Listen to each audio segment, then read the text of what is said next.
Nos encontramos con el ministro de Justicia de la provincia de Buenos Aires, Ricardo Casal. Vamos a hablar de gestión y seguramente hacia el final un poco de política. Bueno, esta semana se vio una foto donde estaba el gobernador. Primero, gracias por venir. Estaba el gobernador Daniel Scioli, la procuradora Falvo, estaba usted hablando de un nuevo proyecto que se acaba de enviar sobre autarquía en el Poder Judicial. Cuéntenos un poco, ¿eso en qué va a ayudar a la justicia? No, la ley de autarquía, como lo define el artículo primero de nuestro proyecto, es la herramienta que garantiza la independencia del Poder Judicial. Lo dice así claramente el artículo 1. Van a manejar el dinero. Exacto. En la provincia de Buenos Aires hay tres poderes, como en todo el país, pero particularmente en la provincia, el Poder Legislativo, que es la legislatura provincial, Cámara de Diputados y Senadores, tiene la autarquía presupuestaria. El Poder Ejecutivo también, por supuesto, obvio. Y faltaba el Poder Judicial, que por estas cosas de la historia fue quedando como un presupuesto más chico. Era el Poder Judicial hace 10 años, era la mitad de lo que es hoy en personal, o sea, era un Poder Judicial mucho más sencillo de presupuestar.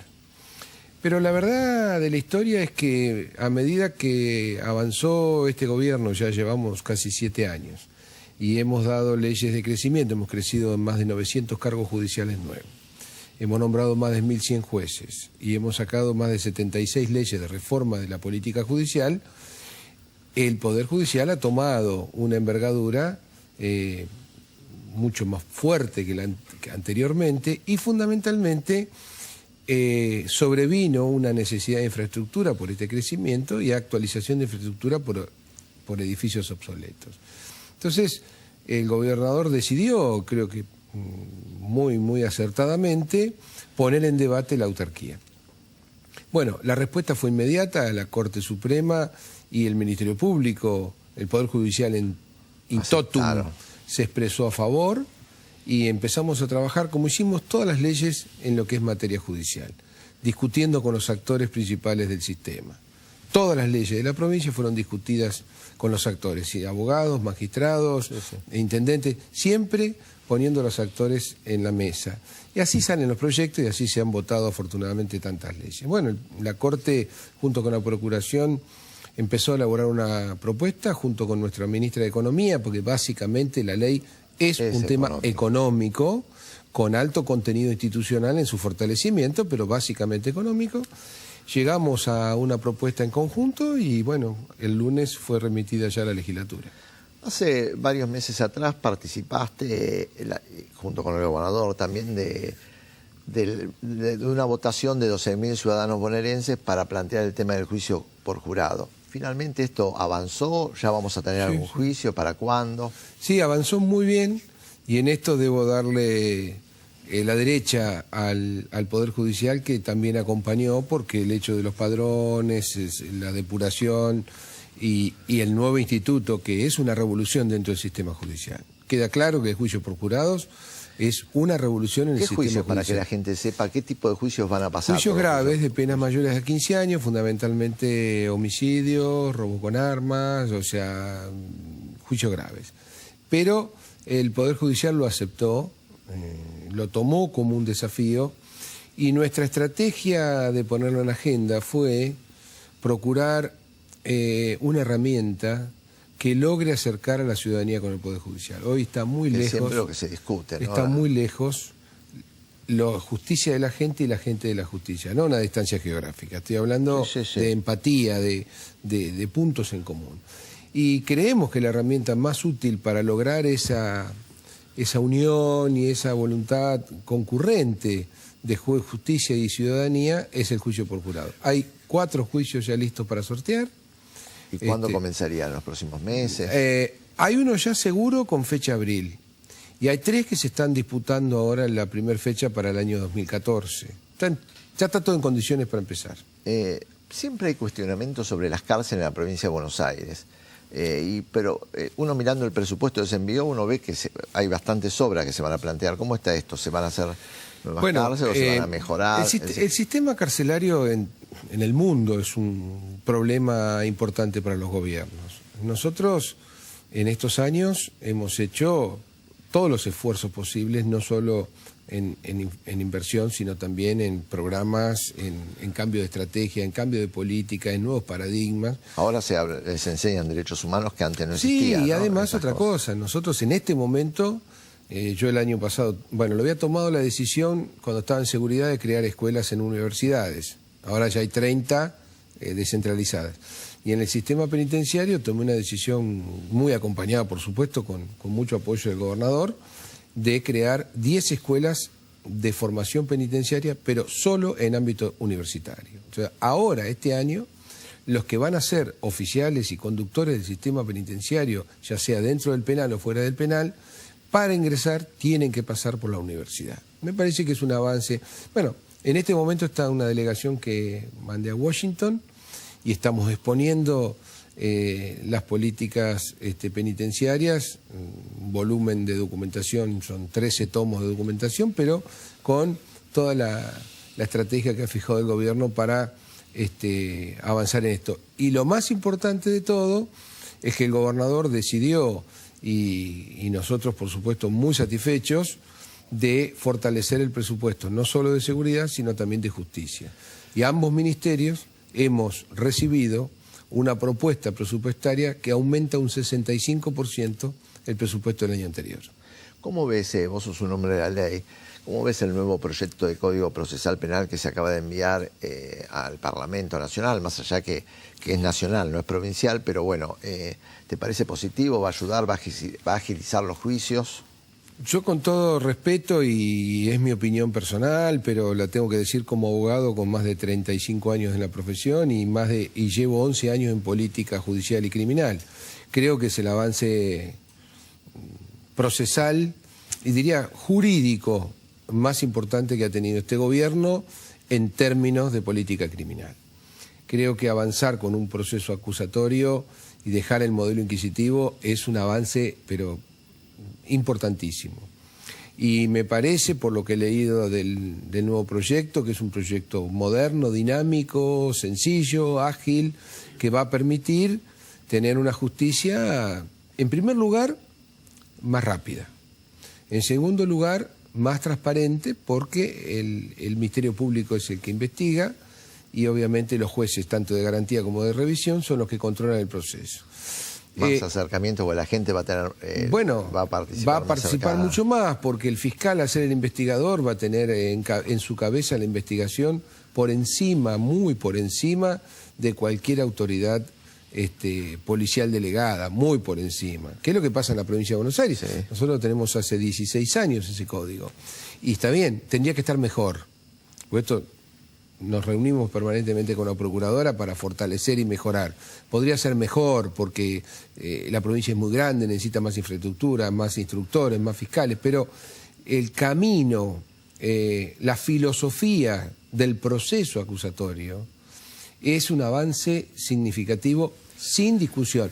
Las discusiones que están ahora, que si tiene más poder el fiscal, menos poder el fiscal, que las cuestiones que está sacando la oposición, bueno, serán tema de debate, pero el centro, pero el centro, el eje del proceso que sea acusatorio es el avance más importante. Y sobre este artículo 35, que hay tanta polémica en los medios, que si detienen en fraganti a un extranjero se lo puede echar del país, ¿es un tema menor o es un tema? Vamos a hacer, en esto hay que ser muy claro, muy claro.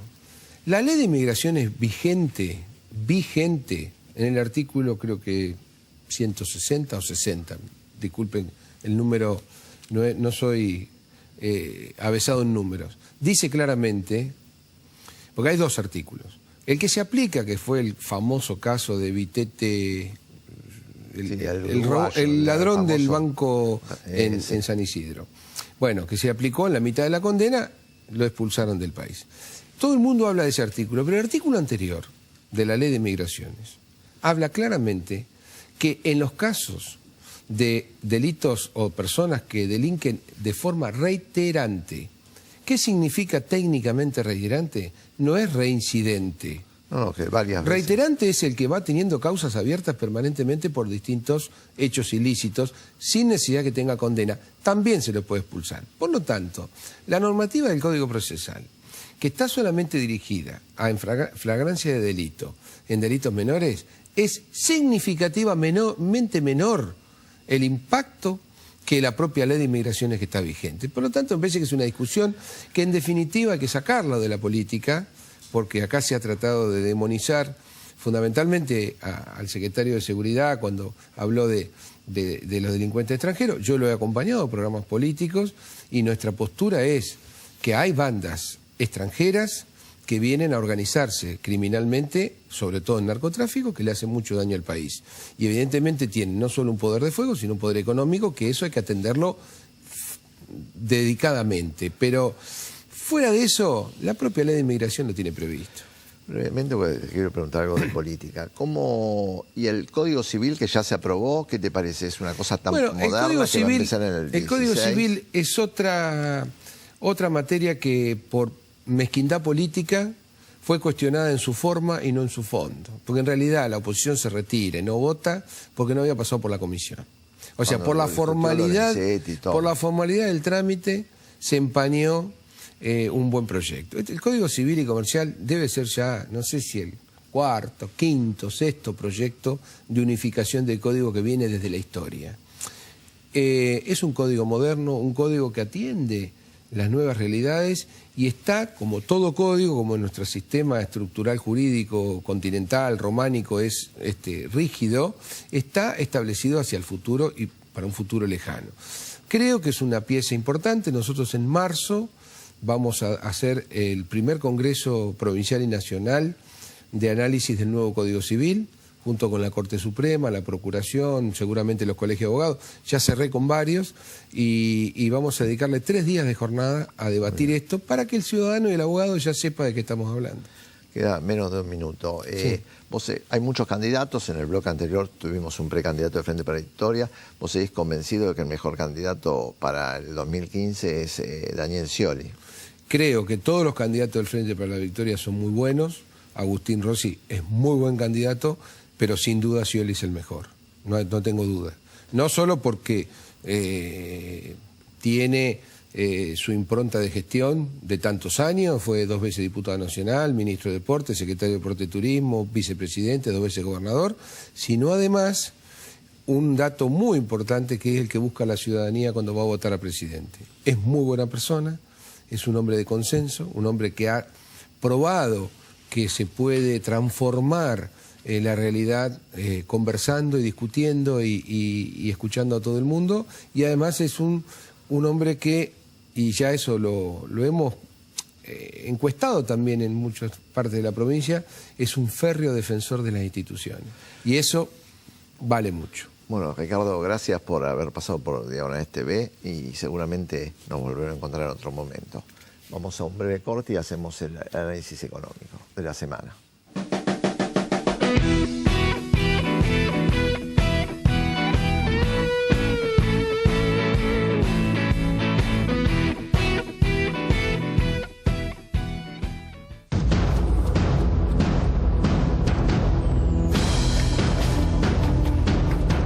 La Cámara de Diputados de la Provincia de Buenos Aires aprobó una nueva ley de procedimiento de adopción.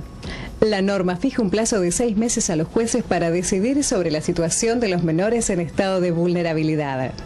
Trabajamos para que todos los niños puedan crecer y desarrollarse en el seno de una familia que los contenga y les brinde amor.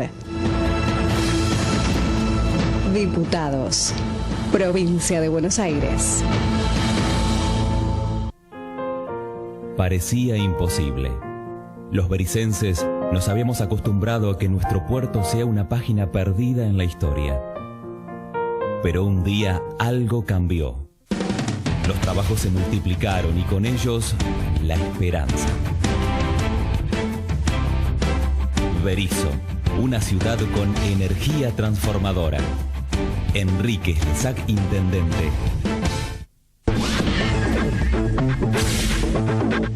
La sensación que me transmite andar en skate es una sensación increíble de libertad. El slackline me transmite paz, tranquilidad, armonía, confianza. El freestyle es como respirar, es el mejor psicólogo que podés tener. El parkour para mí significa mi vida. Me enseñó muchas cosas, saber que puedo siempre a más y nunca estancarme en nada. Para mí bailar es como ser libre. Descubrí que no sé cómo se hace para vivir sin bailar. Vení a Tecnópolis, un mundo por descubrir. Abierto de miércoles a domingos de 12 a 20 horas. Entrada libre y gratuita. Para visitarnos con tu escuela, informate en tecnopolis.ar.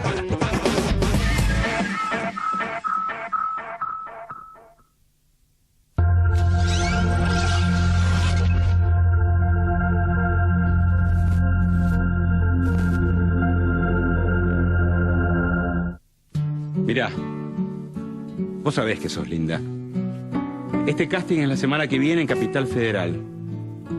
Y después el trabajo se divide entre Argentina y los Estados Unidos. Pero voy a necesitar tu disponibilidad y tu pasaporte al día. Porque quizás tengas que viajar ya. Abramos los ojos. Este casting es la semana que viene en Capital Federal. Y después el trabajo se divide entre Argentina y los Estados Unidos. No todo casting es real. Las redes de explotación sexual captan a través del engaño. Desde 2008, el Estado Nacional rescató 6.604 víctimas de trata. Llámanos al 145, línea gratis las 24 horas en todo el país. Paremos la trata. www.comitecontralatrata.gov.ar. Argentina nos incluye. Presidencia de la Nación. Vacunemos a nuestros niños hasta el 31 de octubre en todos los hospitales y centros de salud. Campaña de refuerzo para niños de 1 a 4 años para inmunizar contra la rubiola, el sarampión y la polio. Las vacunas ayudan a nuestros niños a que crezcan sanos. Cualquier duda, consulta con el pediatra o dirigite a la unidad sanitaria más cercana. Informa Secretaría de Salud Pública, Dirección de Medicina Preventiva, teléfono 4-716-6819. Municipalidad de 3 de Febrero, Intendencia Hugo Curto.